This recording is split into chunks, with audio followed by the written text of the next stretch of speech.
And for the next session, the title is Lesson Learned on Peatland Management Practice from Company Concession, Communities and Local Government. We are going to begin the session right now because the tight schedule. So for the moderator for this session is Mr. Nur Adiwadoyo, Head of Standardization of Environment and Forestry from the Republic of Indonesia. So to the moderator, the floor is yours.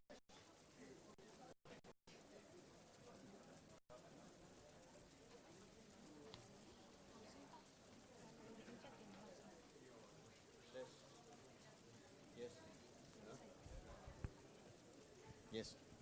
Welcome to this session on the peatland. So this is session number 3. So in the morning we had the opening and the session number 1 is on the high-level policy commitment from the government of Indonesia. And session number 2 was on science and technology. And now we bring you to the ground, on the peatland. Yeah? The issues at the operational level, on the peatland. Peatland is very important to the climate discussions and dialogue because peatland is high intensive carbon content in it. And so how that we balance the peatland management with the objectives of conservation, restoration, and community livelihoods for sustainable peatland management. So we have 7 speakers for this session. Wow, yeah, okay. So each speaker will have 7 minutes of presentations, and so we'll manage to keep you all with us. And we have only 6 seats available, so I would invite the first speaker, Ibu Budi Susanti, here. She is Director of Peatland Management of the Ministry of Environment and Forestry. And so I would like also invite other speakers to join us and go to the seats available.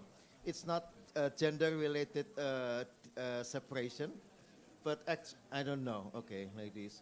Okay, it's balanced now, yeah? Okay, we'd like to start with the Ibu Budi Susanti. You have 7 minutes. Sorry, 7 minutes. Yeah, 5 is too short. 7 minutes. Secretariat, ready with the presentation? Yes, it's up. And you have the floor. Thank you.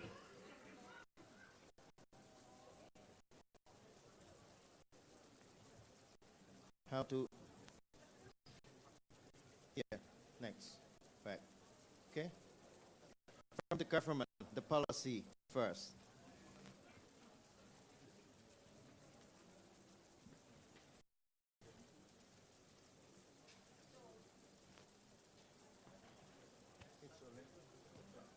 Yes, good noon, everybody. First of all, I would like to thank. This is a big appreciation for me to be here as a part of the valuable season to share about what we have done so far on peatland protection and management. Yes, indeed, my position is a director for the peatland irrigation control. So we always get yelling as tomorrow. In the morning. Almost become my breakfast, my lunch, and also my dinner. But this is the spirit for us to move forward, step forward, bigger and faster. So in this time, I would like to share the progress of the Indonesia in regard to the achievement of the peatland protection and management since or post of the UNEA meeting at 4th and March 2019. Why? This is because a monumental session, not only for Indonesia, but also for the world. This is a big commitment of the adoption of a resolution for the conservation and sustainable peatland management in the world. And we can see, here is about just like women talking. I got the photo from Diana from UNEP, and actually this is not talking about handbag branded, shoes branded, but this is the battle of peatland conservation and sustainable management in the UNIA Assembly meeting. And what the progress after that, after the adoption of the conservation and peatland management, especially in Indonesia. Why peatland is important? Because in Indonesia, this is the fourth largest in the world, and also become among of 180 countries that has peatland, and also the largest tropical peatland in the world. And why peatland important for the climate? It is because this is a climate activity that has stored about 48 gigaton in Indonesia, almost 8 until 40% peat, carbon peat content in the world. And this is also valuable for us, not only the forestry, but also biodiversity. And for this, we need all commitment to conserve and also sustainable manage of the peatland. And this is the progress of the Indonesia. Along of the Indonesia milestone, the progress is the new guidance for identify and calculation of the peat dome. How to calculate peat dome, it is important for us to understand the water balance in the peat dome. And this is the government regulation containing several mandates for all stakeholders in the peatland. And this is the map that we already developed in 1 to 250 scale. And this is the distribution of Indonesian peatland across the 19 provinces. And this is the mandate for all stakeholders in every level, not only concession holders, but also the community. And for the safeguard of the concession holders, started from the permit system and also developing a document of peatland ecosystem recovery and monitoring and surveillance. And the next one, this is the achievement. After UNEA 4, we got about 100 concession holders conducting peat restoration in the concession area, and then intervention about 3.4 billion hectares in peatland, Indonesia peatland. And also, they conducted monitoring in about 10.6 thousand unit monitoring. This is for the community. Actually, in community, we started develop with local university and also local government and developing facilitator and supervise community to develop the plan to peatland protection and management. This is the achievement. After the new meeting, we reached about 9.8 for 2019 and 144% facilitator, and also incorporating seven local university and 7 local government. This is the target for the next 4 years. And this is our enhancement of information system. We develop information system. This is an important part for monitoring system in the peatland area. Not only lean on the field observation and monitoring data, we have to also integrate it with satellite monitoring. The database that we have developed is already launched by the Ministry of Environment in Korea. And this is the content of the database. They manage about 10.8 thousand unit monitoring system, about also the canal, the rainfall station, and we can see when we click in the concession holders, we can see the data in the corner. We can see the water level in that area. And also with the database, we can see here the intervention of the peatland restoration get the eliminate the fire in that area. Make it fast. This is our data that in the previous session, asking about the soil moisture content. We already have a series of data of this to see as early warning of the width of the peatland. And this is the land cover. And we can see the red one is the negative trend and the green one is the positive trend. And we can also see in this area. And also to identify the changing of the land cover when the plant is cutting, then the plant is planting. And this is calculation progress of the emission reduction. And then we also work in collaboration with related parties, not only with FAO, it's already here, and also from IVAT, and then working with government of Netherlands and IHE Delft. So we also provide the information, and sorry, I cannot, how to make it working. Actually, that one is video to show the soil moisture content that we provide in my web and our web to identify the ecosystem quality, especially in the PHU. Thank you very much. Hopefully, it will be a good news, and then the progress has been made, and more progress. We have to work more faster and faster. Thank you very much. Thank you, Ibu Ati. And so next speaker, I would like to invite Ms. Diana Kopansky of the UNEP, a Global Peatlands Initiative Coordinator. So please, 7 minutes of yours. Start. I'll try to use this one.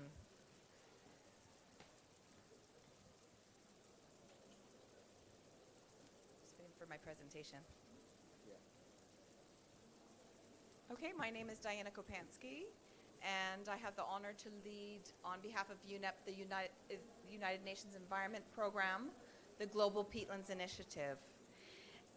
The initiative is an effort to save peatlands as the world's largest organic carbon stock. And GPI is a partnership formed at the end of 2016 in response to the peat fire crisis in Indonesia. Since then, we've grown to a coalition of 31 different international organizations and supporting 4 major tropical peatland countries of Indonesia, the Democratic Republic of Congo, the Republic of Congo, and Peru. And we're supported by the German International Climate Initiative. Successful emission reductions on a global scale requires global action. And it has to be built on experience and approaches from science to policy, innovation to practice, and involving communities and financing. And keeping peat in the ground is crucial if we're going to make the Paris Agreement target. We need to invest in nature-based solutions and do business as unusual. And the Global Peatlands Initiative works on 4 priority areas: knowing where peatlands are, knowing what peatlands are and how they're changing, identifying productive wet use through wet agriculture, paludiculture, ecotourism for livelihoods and well-being, establishing financial instruments and mechanisms to protect, restore, and sustainably manage peatlands and invest in nature-based solutions, and to develop policies, laws, institutions dedicated to peatlands management. Global Peatlands Initiative is working hard to build an understanding of the drivers, the rates and pathways of ecosystem change. And we work with countries to help them to make decisions on the best science available and to choose policy and management options that minimize impacts on people and the environment. And in November 2017, we prepared the Rapid Response Assessment. You might have seen it. It's called Smoke on Water. And it was really a call to action by policymakers and partners to come together to join us and based on the evidence available with the options, providing a list of recommendations and actions that are urgent and important for climate, for people, and the planet. We promote South-South collaboration and triangular cooperation, and we do this to help to scale up and improve actions and decisions globally for the conservation, sustainable management, and restoration of peatlands. And one significant outcome was secured at our third Global Peatlands Initiative Partners meeting that was co-hosted by the Democratic Republic of Congo and the Republic of Congo and hosted in Brazzaville. In March 2018, DRC, the Republic of Congo, and Indonesia agreed to work together to protect the world's largest tropical peatland that is in the Cuvette Centrale, and they signed the Brazzaville Declaration. They also committed to establishing an international tropical peatland center to help foster improvements in research and understanding and exchange across tropics on to inform the best decision making. And Iboati, as you mentioned, we were together in March this year, and Indonesia, hand in hand with the United Kingdom and the United States of America negotiators, they negotiated a strong resolution on the conservation and sustainable management of peatlands. And it was supported and adopted by all countries of the world at the 4th United Nations Environmental Assembly. And the resolution really does a good job also of knitting together the priority areas for peatland action in many of the multilateral environmental agreements, including the Ramsar Convention, UN CCD, UN FCCC, the Convention of Migratory Species, and others. And member states recognize the value of improving management of peatlands to improve their carbon storage capacity, strengthen resilience, and improve livelihoods while increasing biodiversity. This is an important picture because it was very unique that this peatlands resolution was negotiated by women. It was the fastest resolution passed. It was negotiated pre the actual foreign affairs coming in and the ministers coming in, and there was just an absolute spirit of collaboration, and it was adopted on World Women's Day. So all these things converged together to actually be quite significant.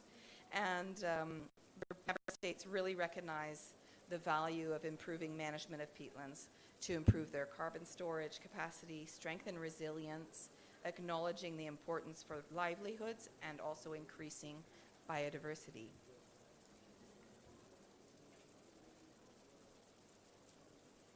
And peatlands restoration potential, it's huge potential. Current expenditures, though, on restoration globally are very low. And in fact, all nature-based solutions combined get less than 3% of the available climate funding, despite being likely to be able to deliver 1/3 of the emissions reductions by 2030. Peatlands restoration, in many cases, can be accomplished with low-cost, low-tech action to deliver high impact. And of that 3% of climate funding, I can assure you that there's a minute investment in peatlands restoration. Currently, nature-based solutions do not receive the funding they deserve. But with the Secretary General's Climate Summit and the emerging work stream on nature-based solutions seems to be bubbling up in the discussions going on, I really hope that we can combine it with the opportunity of the UN Decade on Ecosystems Restoration. The timing's right to prioritize peatlands, and their protection, restoration, and sustainable management is vital if we're going to reach the Paris Agreement. So please join us. Can I have this video? Yep, it's 1 minute. Yes, okay.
Thanks very much. You can find that video and more on our website, globalpeatlands.org. Thanks very much. Yes. Thank you, Diana. And so, we have a surprise news that the Vice Minister of Environment and Forestry would like to join us in the session on peatland, and he will join us later, but we will welcome him to join this session as he comes to this pavilion. And so while we're waiting for the Vice Minister to join us, now we'd like to invite the speaker representing FAO. Is not here yet? Okay. Now let's start. We will give the time for the science test. Yeah, science. Where is science on the peatland? Bring us now and in the future. Pak Daniel Mudiarso of C4 will provide the highlight from the science on the peatland. Where are we now and where will we be going in the future on the peatland, on the science? Please, Pak Daniel, 7 minutes. Thank you. We are in Spain, and we are heading towards 1.5 or 2 less degrees C. Anyway, so for those who do not know what peat is, by definition, it's organic material. It's just like rubbish thing. It's buried there for many, many years, and it's flooded, and it's submerged in the water. That's why it is partially, it's not completely decomposed. And it occurs, you can find it in many, many places, and the area globally is very wide, but it's only 3% of the globe, but represent about 30% of the soil organic or soil carbon. So what science can help in protecting, conserving, or restoring peatland, which are undergoing very massive change, especially when you develop peatland. The land itself is so difficult to assess because it's wet, so you have to drain them. So in order to drain, you have to build or construct lots of canals. In a province in my country, in central Kalimantan, the length of drainage canal is about 7,000 kilometers, just to help building or developing the land in order to be able to be planted with something else. So that kind of drainage process has caused a lot of destruction and the emission of carbon dioxide and other greenhouse gases. So while we are here in Madrid and talking about reducing emission in order to keep the climate stable, this current emission is very staggering. Today we have more than 55 gigaton emitted this year, and we are just off scale from the target. So in order to achieve the Paris target, we have a lot to do. And what we are trying to look at here is how peatland can help, how peatland will be part of the solution in this juncture. Oops. Sorry. So what we try to do is working with students. We've a lot of students in Indonesia and also in other places like Peru. And in Indonesia, we have many stations to look at the depth of water in degraded as well as in restored peatland. So we have to monitor that. This is one example, how we try to understand the role of water table, water level, in keeping that organic material remain organic material, remain peat, and do not emit carbon dioxide and other gases. So we install this kind of equipment to monitor water level just to make sure that we know what kind of water level that is needed to keep the emission of greenhouse gases as low as possible.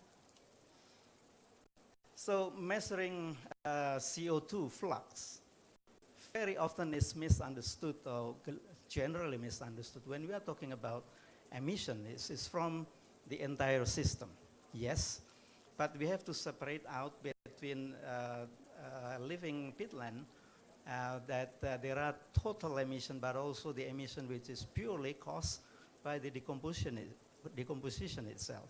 So we have to separate out what we call total respiration and heterotrophic, which is caused only by the decomposing peat.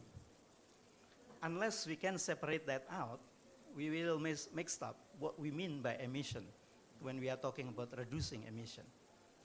Because if it is living, it still it will emit carbon dioxide anyway. So how to control that and how measuring water and controlling water table is so important.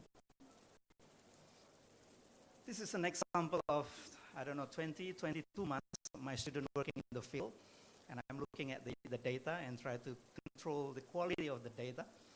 So you can see here a sharp and marked difference after the canal is blocked and the landscape is wetted. So you can see the elevation of water table from the equipment that I showed earlier. And with that, you can see the emission reduction, especially in carbon dioxide here. So almost 1/3 is reduced when you flooded the landscape in a situation where you have mixed tree. In different landscape with area dominated by oil palm, the reduction is different, and also other plants.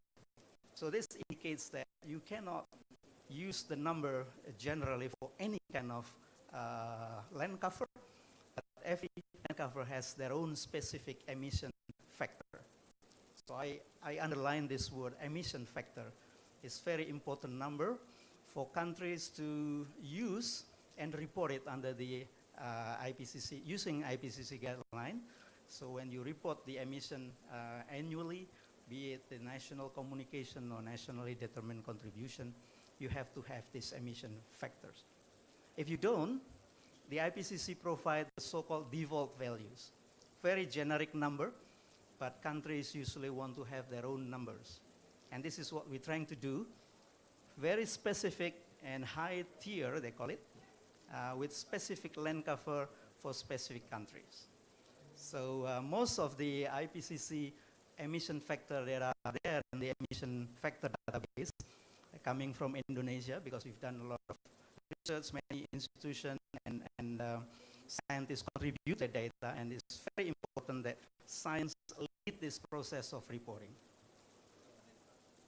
And if we really are serious about understanding the flux of carbon dioxide, this is the state of the science. If you want to have a very representative situation, just invest in the equipment and science. Thank you very much.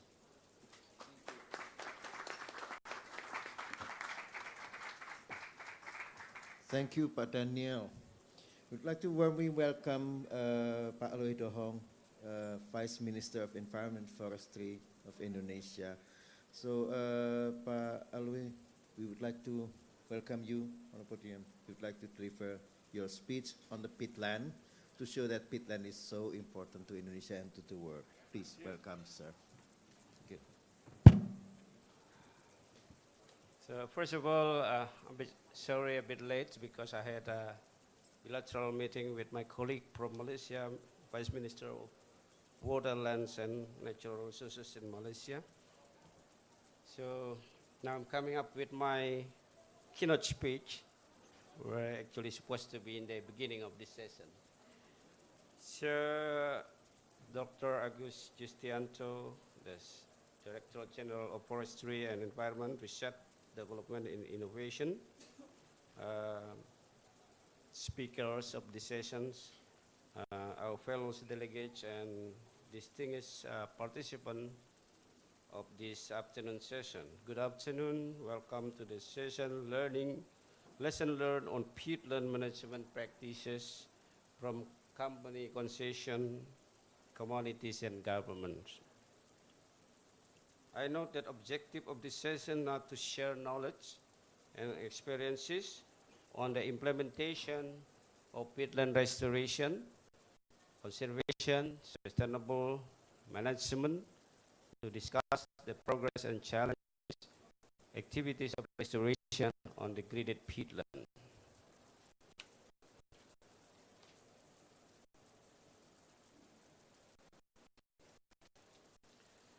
Advancements of science and innovation in addressing peatland greenhouse gases emission, hydrology, fire risk, and provision of ecosystem services. On that note, I'm pleased to recognize here that we have a multi-stakeholders, including government, international organization, private sector, research institution, as well as civil society. Distinguished participants, ladies and gentlemen, as we are all aware, peatland encompasses a relatively small portion of only 3% of the Earth's land. But they hold a large pool of carbon, storing about 30 up to 40% of the global soil carbon deficit, making them one of the world's largest carbon storage and contributing to the global climate change mitigation and adaptation. In their natural condition, peatlands support a large range of habitats and provide home for biodiversity. Along with storing large quantities of carbon, peatlands also play important roles in retention, purification, and release of water, and providing vital ecosystem function and services, reducing scale and mitigating the impact of drought, floods, and intrusion of salt water into productive peatland area. On the social aspect, peatlands support livelihood of the million of people. Healthy peatland can provide a source of food, clean water, non-timber forest products, and other goods and services that benefit to the local communities. Their specific characteristics also make peatland unique space for culture, leisure, and education activities. On the other hand, peatlands are among the most vulnerable ecosystems that could be threatened by anthropogenic activities.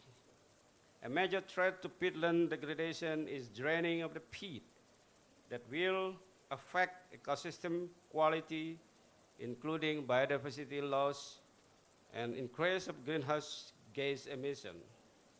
Clearing and draining of peatland over recent decades have resulted in unprecedented increase of peat fire, which not only produce haze and pollution, but also endanger critical ecological services, which has consequences for the human livelihood and health.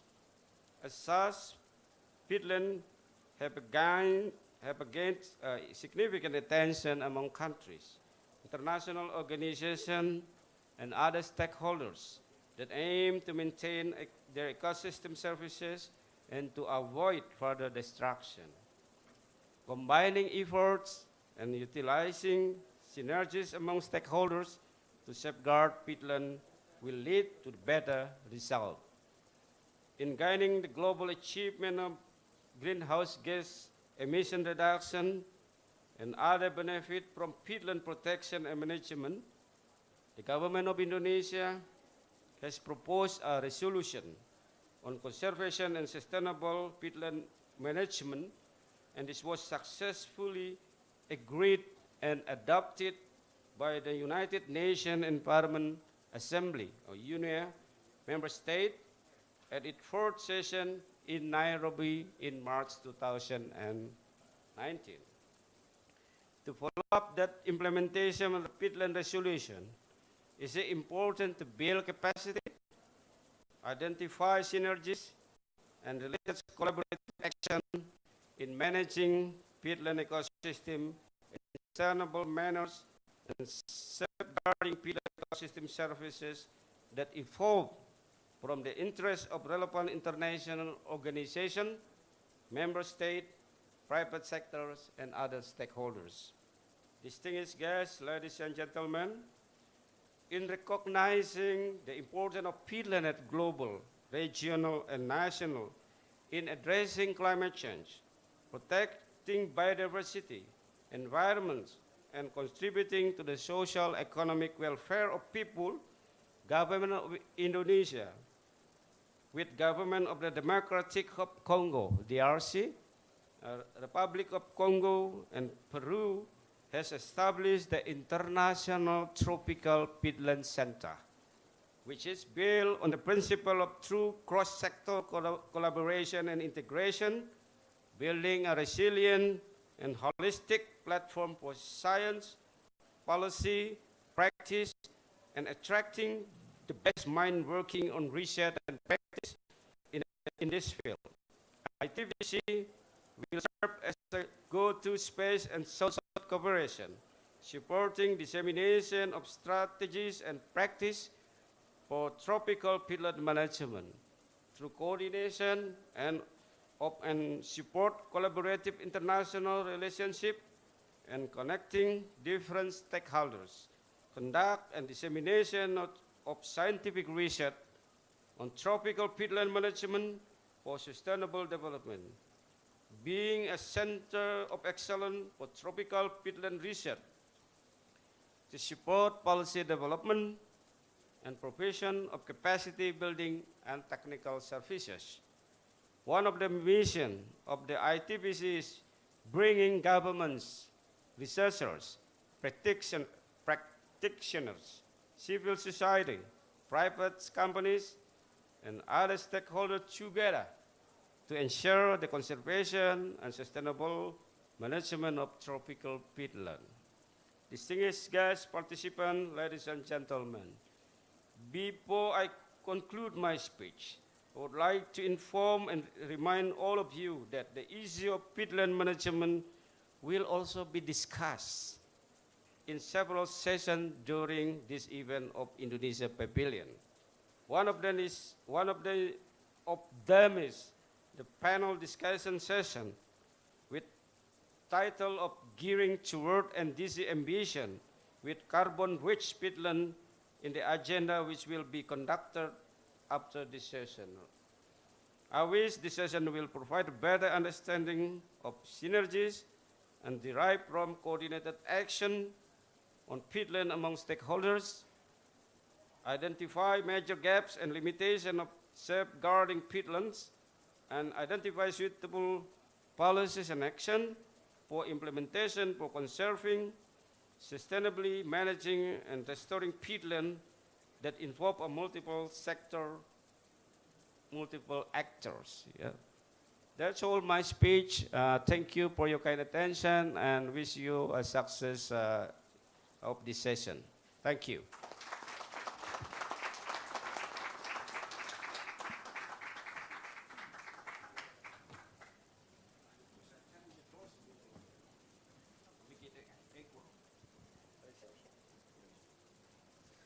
Thank you, His Excellency. Now I'd like to continue with the speakers, the presentation. To invite the representatives from the business. Mr. Kato, you have the floor. Please, 7 minutes. Yes, business perspectives on the peatland management. Thank you. Yep. Selamat siang. Selamat siang. I want to thank you for inviting me the chance to speak here today. On behalf of private sectors, I would like to introduce our peat protecting activities through the business. My name is Kato. I am president of PT Mayangkara Tanaman Industry and PT Wanasuburu Lestari in Indonesia. These companies are joint ventures of Sumitomo Forestry and Araskusma Group. Today, I am here to talk to you about how to manage degraded peatland based on our challenges and experiences. To develop a sustainable peatland model, we have accumulated a massive amount of scientific data. However, the scientific topic will be done at another time because it will be a long story.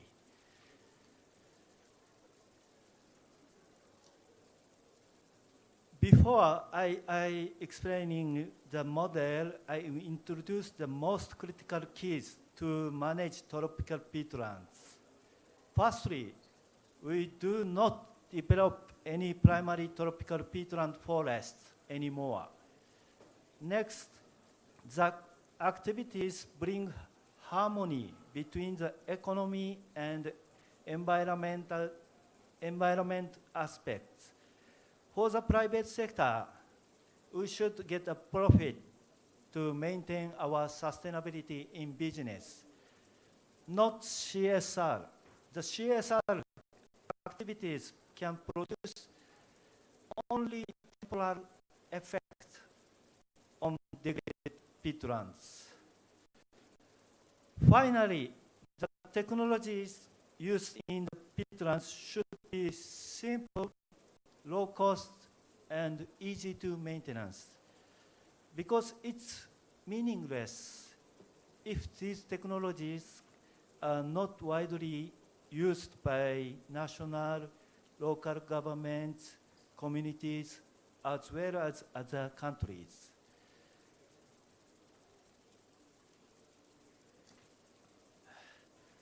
I would like to say what is a sustainable and responsible management of tropical peatlands. The points are water management system developed by intensive survey before starting operation. Next, landscape management with conservation network. Enhancement of local economy through the technology transfer, such as water management at the community level. A large-scale model for peatland management system and real-time monitoring system. I will explain each item briefly. Our concessions are located in West Kalimantan, Indonesia. The total concession area is about 120,000 hectares. Furthermore, our activities have been expanded outside concessions, which include the protected forest. As a result, the actual area we control become 145,000 hectares.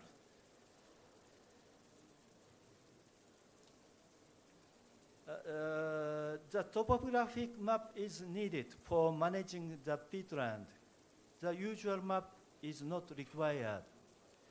We need a contour map with 0.5 meters in the interval. Based on the map, we created map of water zones and made management plans for each water zones.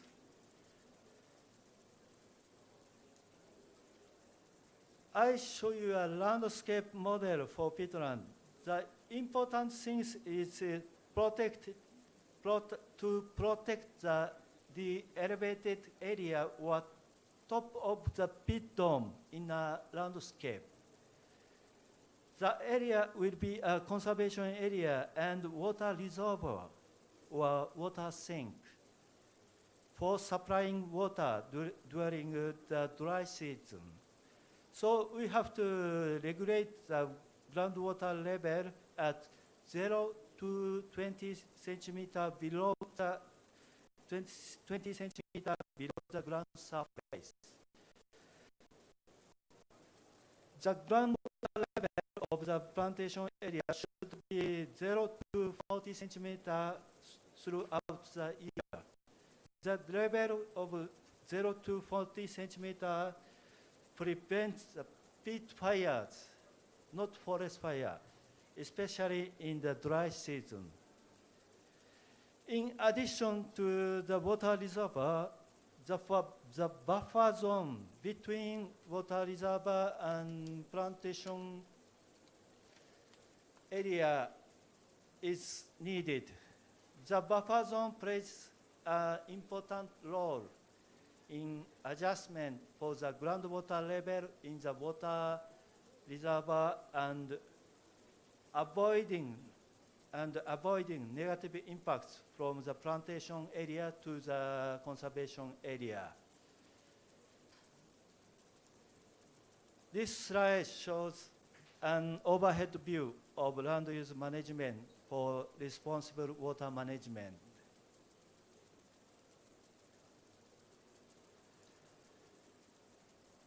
We made the water management plan and developed area according to the plan. Now the monitoring activities is essential for us. As an example, I would like to introduce a real-time monitoring system. The name is Sesame 3. The Sesame 3 can get data every 10 minutes, such as groundwater level, soil moisture content, rainfall, temperature, and so on. And we can see the data anywhere, and anytime. And regarding biodiversity issues, through fauna and flora research, the critical areas were decided. Periodic surveys of animals and plants have been conducted in the area to evaluate the impacts of our plantation activities. To prevent the habitat from being left behind in the form of islands, we are also consulting with neighboring companies to build a conservation network that sets the green corridor in a mesh pattern. Also, management at the landscape level is attracting attention worldwide. We are proud that these efforts will be a rare case. As a conclusion, the tropical peatland management should be in a large-scale management design, which focuses on the water management system with a water reservoir. We preserve the primary and natural peat forest, at the same time maintain soil moisture content by water supply from water reservoir during the dry season. And please, this is hotspots in 2019, this year, in around our concessions. And please, I will show a short movie. Yes, okay, 1 minute movie. Sorry.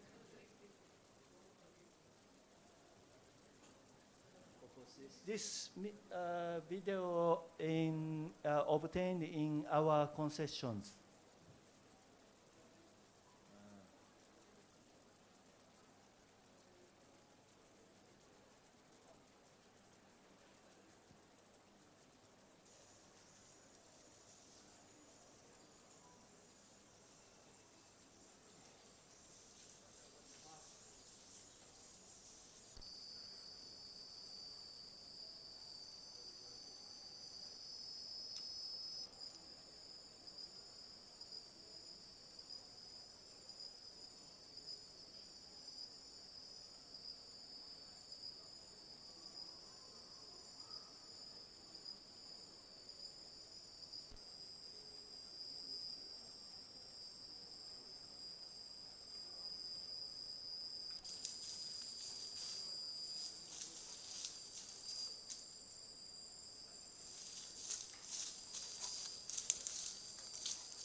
that is her message to us to Yes. keep peatland.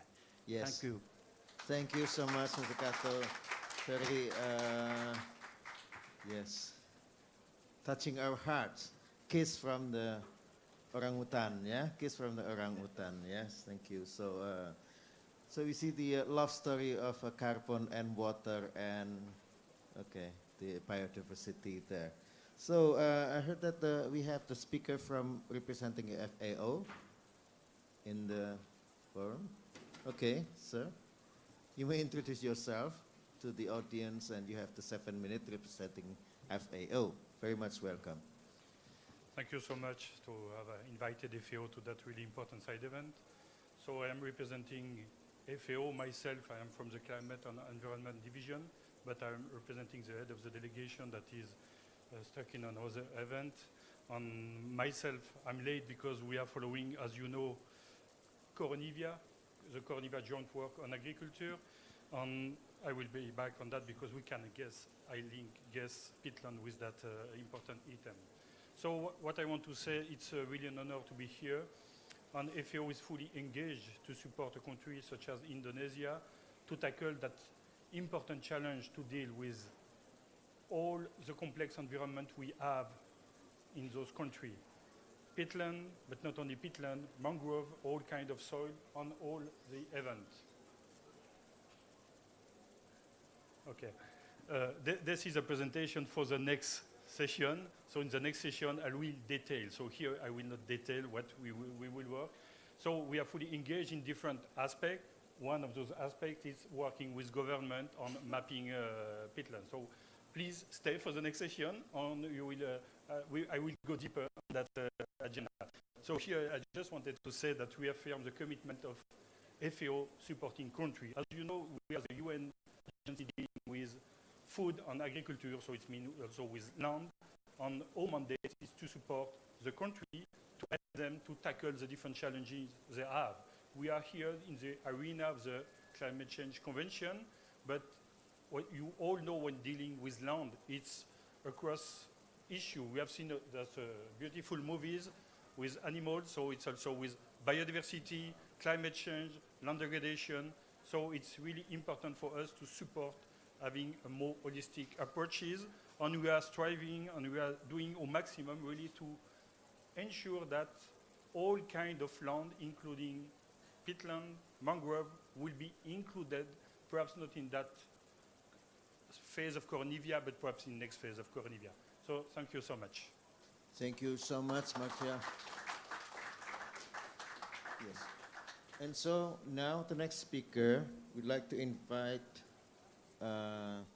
Mr. Oliver Page of IVAD. Please get us to the current situation on the ground on the project supporting the Ministry of Environment, Forestry, on peatland management. You have the stories. Thank you very much. 7 minutes, please. Thank you. Thank you very much, Mr. Vice Minister and the government of Indonesia for inviting us to participate in this event. For IFAD, it's a pleasure to be part of. It's not working. This one? Yeah, this is better. Yeah, for IFAD, it's a real pleasure to be part of the multiple institutions that are working with the government of Indonesia and the ASEAN region in general to address this very important issue. I mean, we've heard all along this panel on the importance of peatlands and the need to work urgently to address the issues that they face. And, you know, as IFAD, we're focused on working on the ground, working with the people who live there to make sure that we can help them have a sustainable livelihood in the peatlands. And it's a collaboration that's been ongoing with IFAD for over a decade, funded with IFAD's own resources, but also in partnership with the Global Environment Facility. So it's going to be already 3 cycles of funding, GEF 4, GEF 5, and GEF 6, that we have been implementing projects in the ASEAN region and in Indonesia in particular. I think the first one, and here you can kind of see a matrix of the work that we've been doing. This was the first project, the GEF 4 project that we did between 2009 and 2014, which is basically following up on the ASEAN peatland management strategy and putting, the first actions on the ground, supporting national action plans on peatlands, regional process for bringing together the ASEAN member states, and some on-the-ground pilot activities in Indonesia, Malaysia, Philippines, and Vietnam. So following on that intervention, IFAD decided to fund a grant, which is the Measurable Action for Haze-Free Sustainable Land Management in Southeast Asia. That's a $3.5 million grant through the ASEAN Secretariat. And that's kind of a framework to try to bring a number of initiatives together that we've been working on, but also other stakeholders are working on. So here in this framework, we bring together the EU and GIZ regional collaboration, the two Indonesia GEF projects that I'll be talking about briefly, the GEF 5 and the GEF 6 projects, an additional IFAD grant, another GEF project implemented by IFAD in Malaysia, and IUCN GEF 6 project that's also implemented at the regional level. So really, there's a lot of initiative, there's a lot of actors, and we're trying to work in a coordinated way. And it was a landmark that 3 of these projects had a common launching on 26th recently, on the 26th to the 29th of November of 2019. The EU GIZ program, the IUCN program, and the IFAD program jointly had a startup workshop and a joint steering committee. So that kind of shows that we're working in an integrated way rather than individually. So regarding the GEF projects that are currently ongoing, here you can see in the maps the GEF 5 project is in the Riau province in Sumatra, the yellow area that you can see there, and the GEF 6 initiative expands, is a scale up which expands in Riau, Jambi, and North Sumatra provinces. The GEF 5 project was actually launched in 2017, and its initial workshop was in 2018. So that project is already ongoing. As you can see, it's got a total co-financing of 24.5 million, 4.8 from the GEF. And the objective is really to sustainably manage targeted peatland areas at the landscape level and improving local livelihoods, and thus reducing peat fire and greenhouse gas emissions. So the important thing of these projects is that they work at the village level, they work directly with beneficiaries, trying to promote alternative livelihoods. With this project, we hope to impact 10,000 beneficiaries directly and replicate to additional 20,000 beneficiaries. As mentioned earlier, we also have an IFAD grant that's embedded in the component to enforce the technical assistance aspects of the project. So based on this experience, and with this I'll be wrapping up, we have the GEF 6 project, and the GEF 6 project hasn't started yet. It's expected to start shortly, but it basically scales up into additional regions. Very importantly, it moves into the Jam Siak Kechil peatland landscape, which is, has been identified as a global priority for biodiversity conservation, and one of the 3 large, relatively intact peatland ecosystems remaining in Sumatra. So it's of course under threat. Large-scale encroachment through land clearing and burning are threats, and it's very important that this GEF 6 project will therefore focus on this area, as it's been designated as ISP reserve, and it's very important for conservation. So just to wrap up, it's just a very quick summary of a decade's worth of work. I can repeat, we're very proud as IFAD to be part of this partnership. We know that multiple institutions are working at policy levels, at regional levels. We're trying to put our grain of sand on the ground, working with the communities to make this happen. So thank you very much.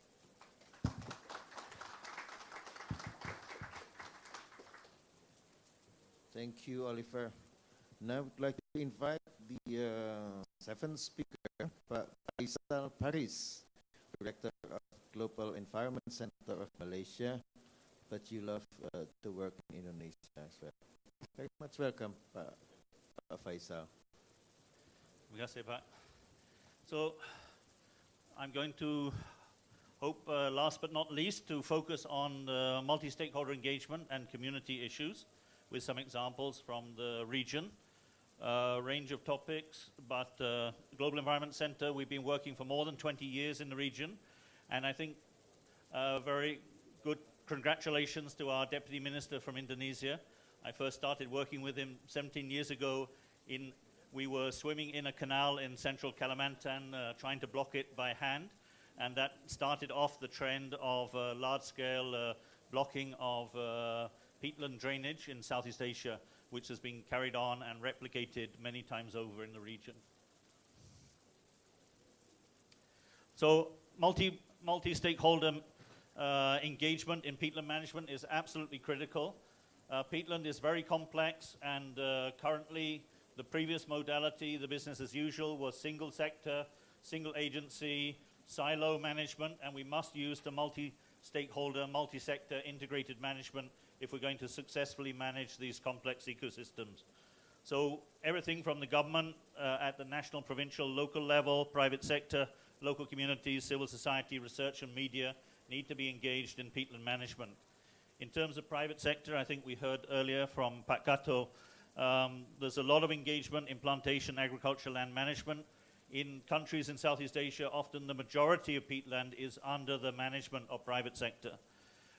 Commodity and sector value chains are also important entry points for private sector engagement, along with development financing, corporate social responsibility, and carbon finance. Just one example from the Roundtable of Sustainable Palm Oil, which brings together companies which produce about 30 to 40% of the global production of palm oil, and whose members are responsible for 70–80% of the supply chain management of palm oil. They've recently adopted new policies with no more conversion of peatland for palm oil, conservation of all remaining peatland land banks, and phasing out of oil palm on peat based on drainability assessments. This is very important steps forward. For the community, local communities have a critical role to play in peatland management.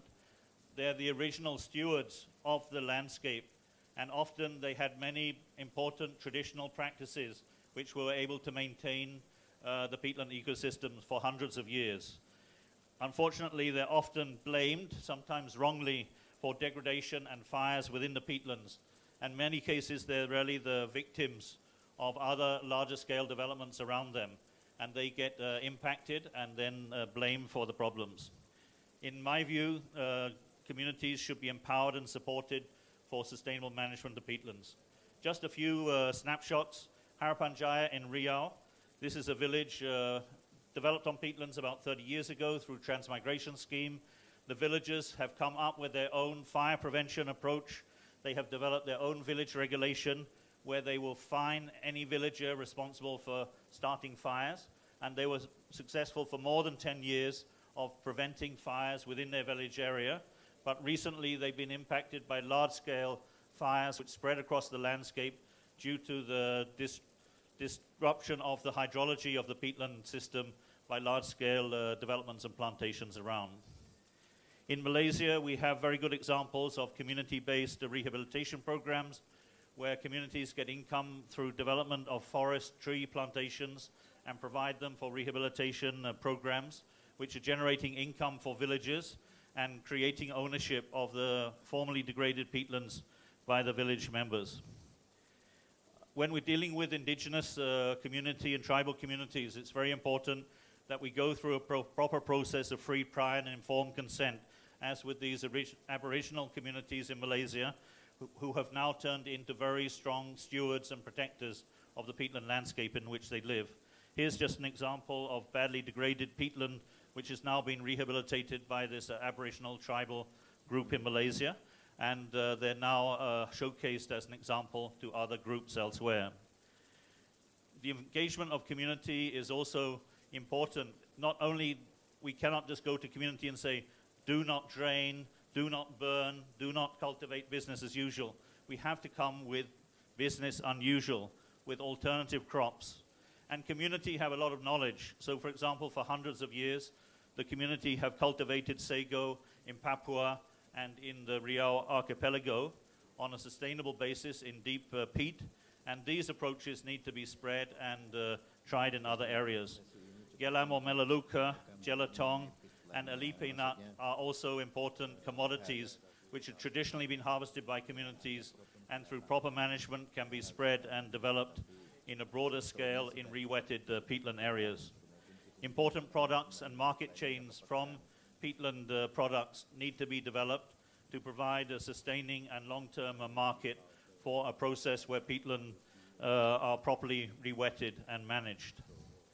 Just an example of a landscape approach, the stakeholders need to be brought together under a framework for landscapes. And this has been initiated in Indonesia with the peatland hydrological unit approach. Just an example from South Ketapang in the southern part of West Kalimantan. South Ketapang landscape covers about 750,000 hectares. It's a mosaic of forest, peatlands, grassland, conservation areas, and plantations. About 50% of the landscape is under industrial tree plantations and oil palm plantations. 22% is in conservation areas and 18% under village lands. And this is the landscape with the larger conservation area, Cagak Lamora Kandewangan, on the bottom left, surrounded by plantations, including one linked to Pak Kato's company. And what has been done there is try to bring all of those companies and the government conservation agencies and the local communities together to create a landscape approach across the region. So this is just some of the meetings over the last few months. And that has led to creation of 3 working groups, one on conservation, one on village development, and one on fire prevention and control, which are bringing all stakeholders at a different level, led by the Bupati, the head of the district, to come with an integrated approach. So fire warnings have been put out to activate different stakeholders in preventing fire. Joint firefighting operations have been undertaken between different companies in the landscape. The HCV or conservation areas within the plantations have been linked up through ecological corridors with the conservation areas, and there's totally mapped out about 81,000 hectares of conservation areas within concessions, which can be linked to 200,000 hectares of government-mandated conservation areas. So very important wildlife corridors. And even degraded sites on the top left, when I first visited the landscape in 2016, and then within 2 years, by improved water management, you can see we have got 4-meter trees coming up in restored area. So just finally to touch on 2 new projects which have supported my involvement here in this meeting and will support outreaching these integrated approach in future. Measurable Action for Haze-Free Land Management in Southeast Asia, as mentioned by Oliver, just launched last week in Bangkok with all 10 ASEAN member states as a way of sharing and targeting better results for peatland management and technical assistance and knowledge exchange for sustainable management of peatland ecosystems, focused mainly in Malaysia, but also outreaching and linking to Indonesia, and also sharing experience from Southeast Asia to Africa. So in conclusion, multi-stakeholder engagement is critical for the success of peatland management. It's very important to empower local communities and government, as well as build partnership with private sector to manage peatlands under the guidance of national and provincial governments. We need to work at a landscape level to bring together key stakeholders and ensure sustainable management of peatland hydrological units. Thank you very much. Yes, thank you, Faisal.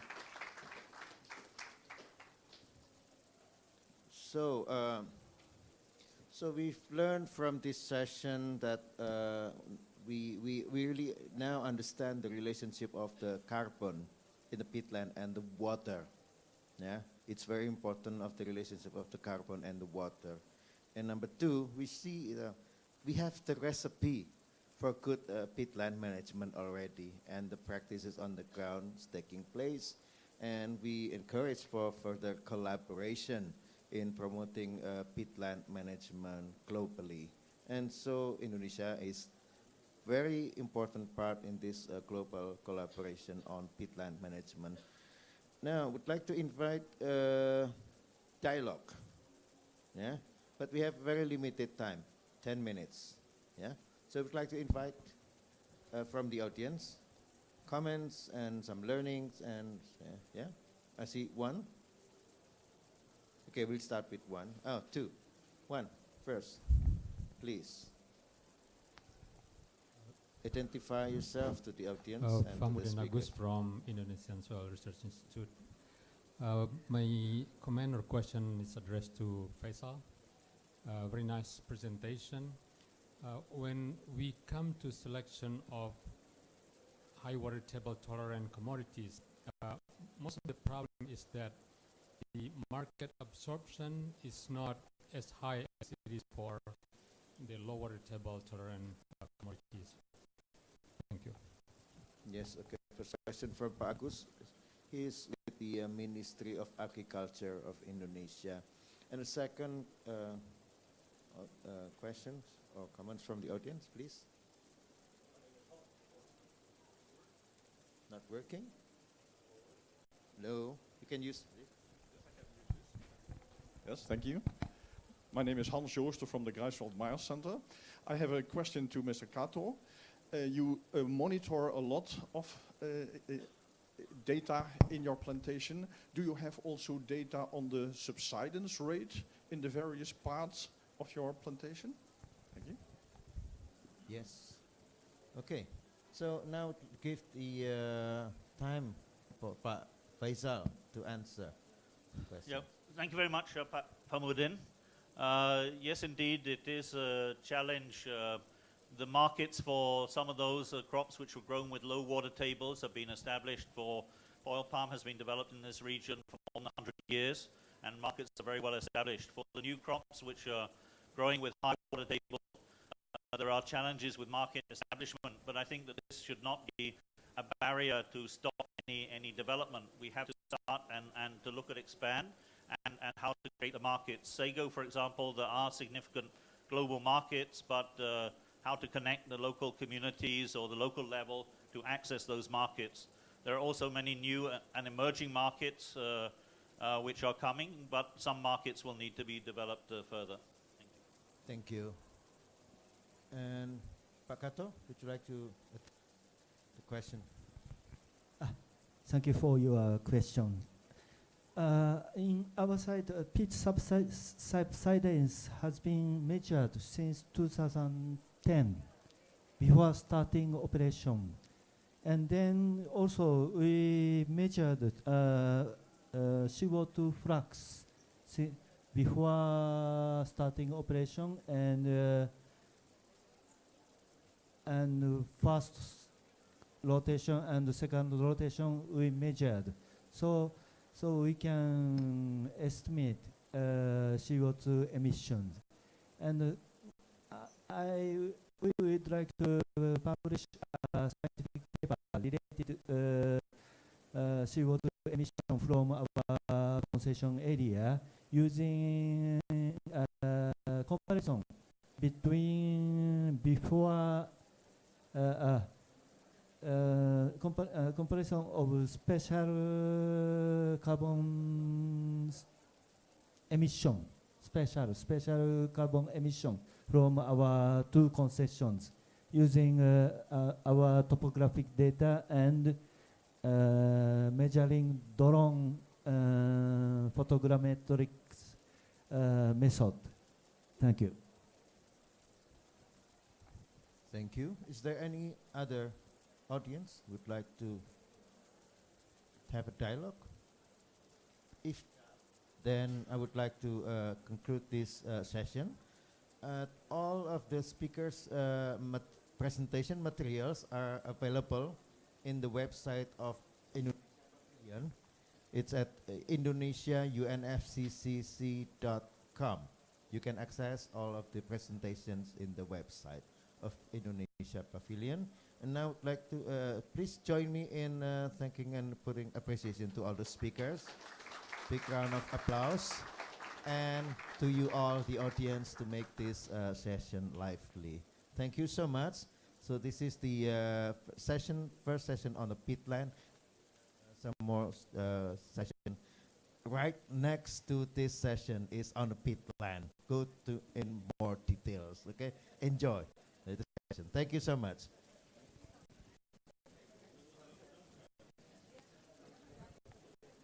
Yeah. Oh yeah. We will have a group photo of the speakers and with the moderator. Yes. Okay. We do it shortly.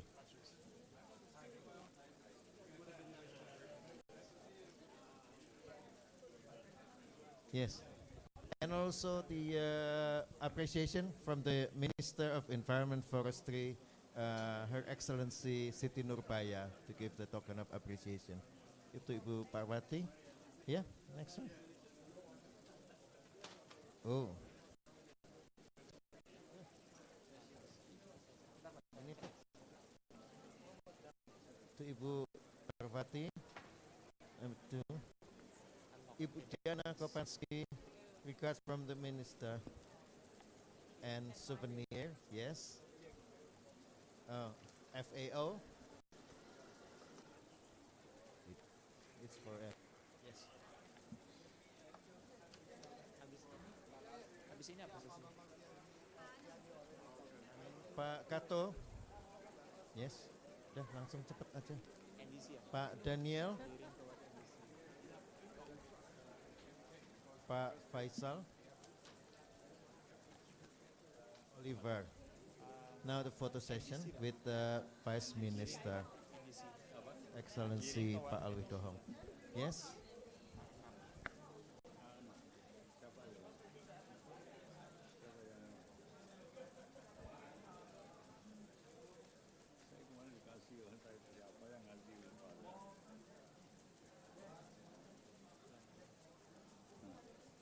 I don't.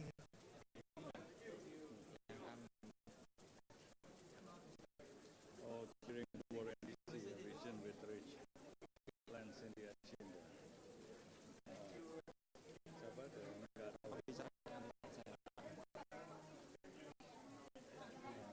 Jadi NDC di Peatlands ya.